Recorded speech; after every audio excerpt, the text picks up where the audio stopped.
got you. Come on, baby. I got him. Hi, baby. Talk about a great catch. John Debacker from Long Island Cat Kitten Rescue used skill, patience, a can of cat food, and great reflexes to help a kitten in need. Baby. Come on, baby.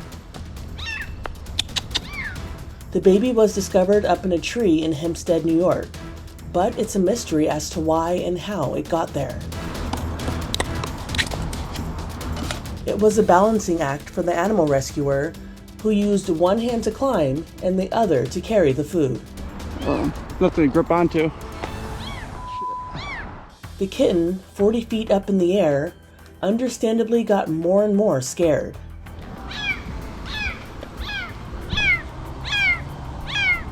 While trying to coax the distressed kitten, he realized his ladder was too short.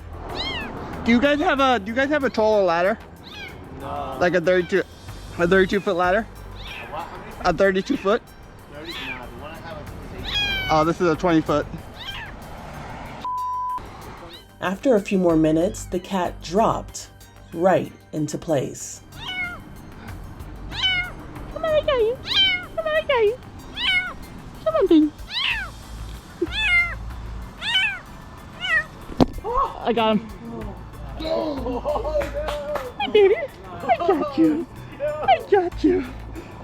This is Inside Edition Digital.